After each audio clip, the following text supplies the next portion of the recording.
Get ready to hang out with Tucker Carlson. He's up right now.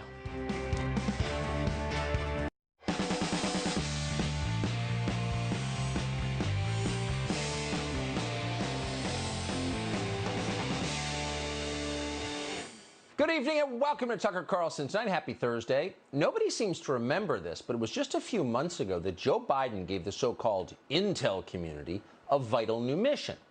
They had, he said, until the end of August to find out where the coronavirus came from. Did it emerge from a pangolin in a wet market? Or did the Chinese military create the virus in a bioweapons lab in Wuhan? Joe Biden assured us he was going to get to the bottom of that. He had the canniest sleuths in the world working on that mystery. They'll figure it out, he said. You can trust them. So here we are at the end of August. And what's the answer? Where did COVID come from? So far, no one has told us, and we're starting to suspect that nobody ever will. It's not like the media are planning to push that issue. Vladimir Putin's not from China. They don't care. The coronavirus investigation? What coronavirus investigation? Like Joe Biden himself, they have no memory of anything that happened 3 months ago. And come to think of it, maybe that was the whole point of the exercise. You announce a fake inquiry into something you have absolutely no interest in learning more about, and then you bet on the fact that everyone will forget that inquiry exists. It's pretty tricky.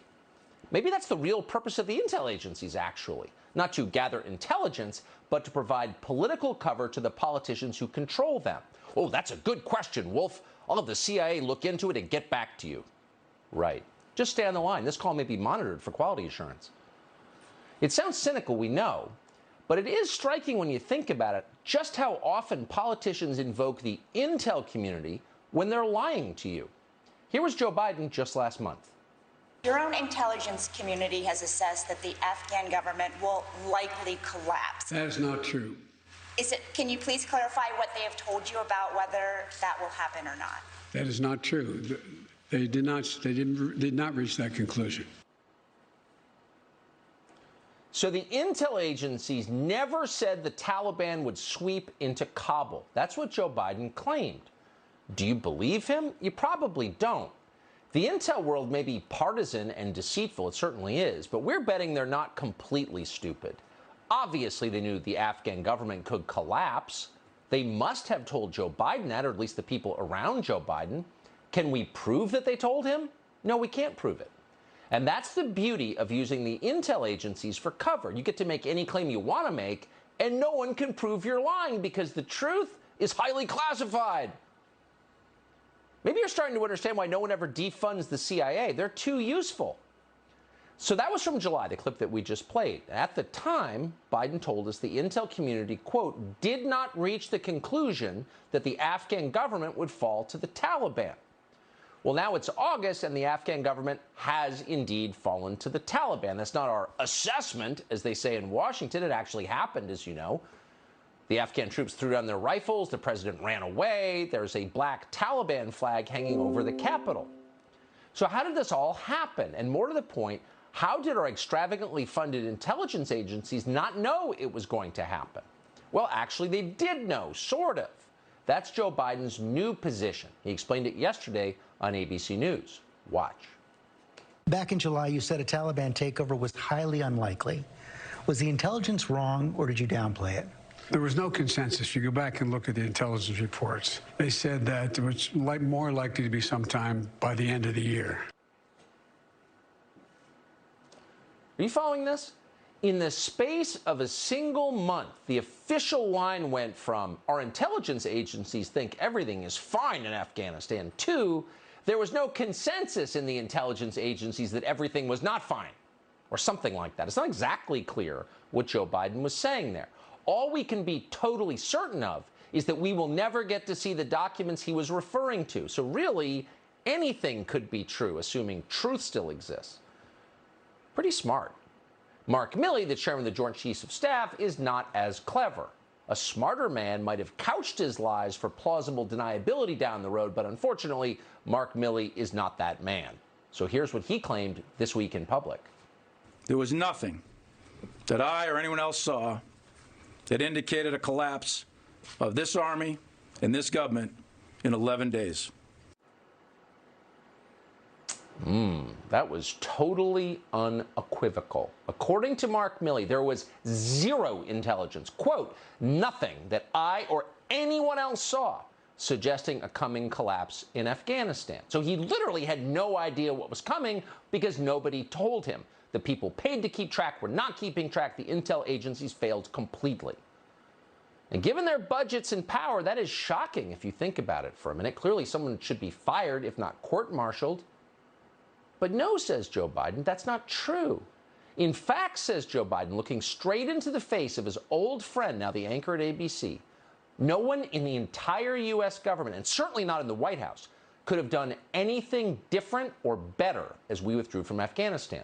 The bad parts you saw on television were inevitable. No mistakes of any kind by anyone connected in any way to Joe Biden occurred. No one can be blamed for anything. No one should feel guilty. Everyone's sleeping just fine. Thank you very much. Watch. But you don't think this could have been handled, this actually could have been handled better in any way? No mistakes? No, I don't think it could have been handled in a way that we're going to go back in hindsight and look, but the idea that somehow there's a way to have gotten out without chaos ensuing, I don't know how that happens. I don't know how that happened. So for you, that was always priced into the decision? Yes.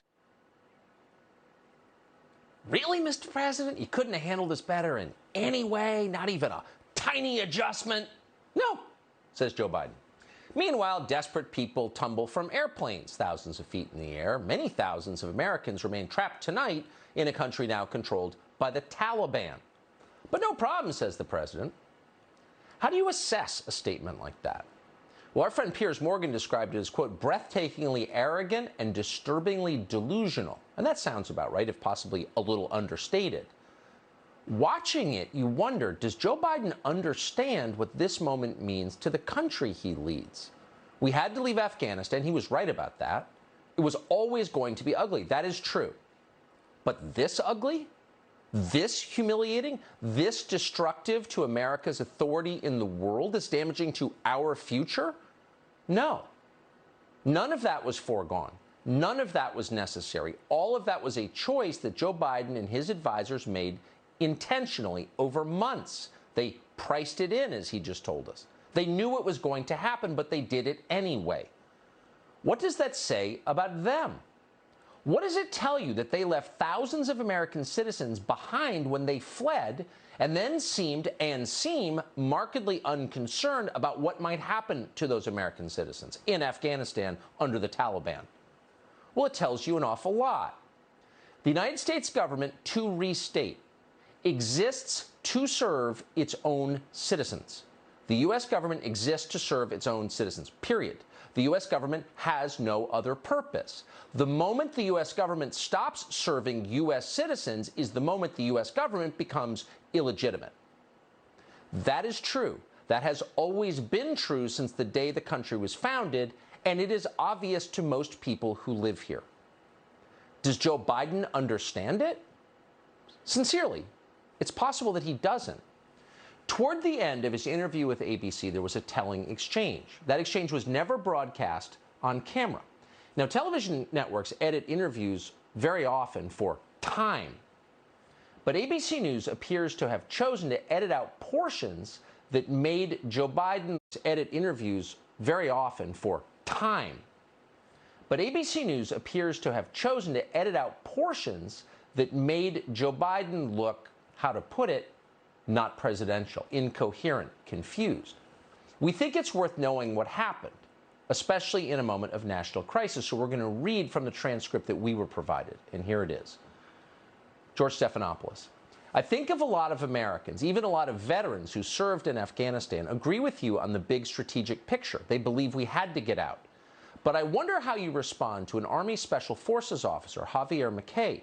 He did 7 tours. He was shot twice. He agrees with you. He says, we have to cut our losses in Afghanistan. But he adds, I just wish we could have left with honor. Here's Joe Biden's response. Look, that's like asking my deceased son, Bo, who spent 6 months in Kosovo and a year in Iraq as a Navy captain and then major. I mean, as an Army major. And, you know, I'm sure he had regrets coming out of Afghanistan. I mean, out of Iraq. He had regrets to how it's going, but the idea, what's the alternative? End quote. Now, we're waiting for that tape, but that's the transcript. Now, the president's son was in the Navy, not the Army. He was in the Army, not the Navy. It's not clear from that. We believe he was in the Army and not the Navy. He did not serve in Afghanistan. He served in Kosovo and Iraq. Joe Biden can't seem to remember those details. We're not attacking him. We're not telling you this with glee. We're telling you because it's true. This is the man leading our country. Now, the scary thing about what's happening in Afghanistan is not that Afghanistan is collapsing. Afghanistan has always been in various states of collapse, by our standards, for 1,000 years. The scary thing about Afghanistan is that it reveals American weakness, and weakness abets aggression. Power vacuums are always filled. The problem with what we just read you is that it reveals weakness at the very center of the U.S. government, weakness that possibly can't be fixed. And that's the real problem. Over time, it's the real threat. Vince Colonnese is the host of the Vince Colonnese Show on WMAL DC. We're happy to have him join us tonight. Vince, thanks so much for coming on. So I know that you follow military affairs carefully. You have a background in it. I'm trying to figure out a very straightforward explanation for what the Biden administration and the Pentagon knew in the final days of the occupation of Afghanistan. What were they told by the U.S. intel agencies about the likelihood of the Afghan government collapsing? Do we know that, or is it different people telling different stories? A lot of finger pointing going on right now. A lot of the intelligence community blaming the leadership, the Pentagon blaming the leadership blaming the Pentagon, all through anonymous leaks to a bunch of different news outlets. And, you know, Biden critics, I think, Tucker, over time have often thought to themselves, well, it doesn't really matter what Joe Biden's saying in public and what he's doing. There's somebody else pulling the strings behind him. Joe Biden's nothing but a mascot for whatever they're up to. But I'm beginning to fear that actually Joe Biden might be in charge. I mean, look what he did in this interview this week with George Stephanopoulos. The incoherence of his answers. If that guy is actually running the show, that could explain any number of the disasters we see playing out in the United States of America right now. I mean, he didn't know that we have troops in Syria. He didn't know that the video of the Afghans falling from that plane had happened 2 days ago. He thought it was 4 to 5 days ago, as if the timeline really matters, but he had no concept of time. He doesn't know what his own intelligence community has told him. And he didn't know that you're not supposed to take the troops out before you take the civilians out. You don't have to be Sun Tzu to know that that's terrible military strategy. And yet, here he is in the one shot that we have to hear answers about this in front of a Democrat Party spokesman, a former Democrat Party spokesman, George Stephanopoulos, incoherent in his answers, bringing no comfort to any of us that someone's in charge. Well, that's exactly it. And just to be totally clear, we said this before, we should respect old people. All of us hope to be in Joe Biden's position, alive at 78. I'm not mocking him for his mental decline. But the idea that at the center of American power is a void is weakness on this scale in a moment of international volatility. This isn't the only country that's going through spasms of change right now. I mean, it's happening all over the world. There's a lot going on. We don't pay attention because Americans typically don't. But that is true. So, like, how nervous should we be? Well, I am nervous about his mental decline, and not judgmental of it at all. I mean, but the reality is you wouldn't, this is the kind of person you wouldn't let drive by themselves to go pick up their medication at the pharmacy. I mean, That's this right. is, right now what we have with Joe Biden is a guy who's basically been in hiding in Camp David over the weekend, 15,000 Americans all of a sudden being stranded in that country as Afghanistan collapsed, and now he's supposed to go to Delaware this weekend for yet another vacation. I do not know what's going on, and I'm really nervous about the state of the country. Yeah, and honestly, damn Barack Obama and Susan Rice and the people around him who knew perfectly well he was incapable of leading the country, who pushed the most cynical presidential campaign in the history of this country on the rest of us against Donald Trump, fine. But this is the guy they got elected president by any means necessary. They knew that he couldn't lead the country, and they did it anyway.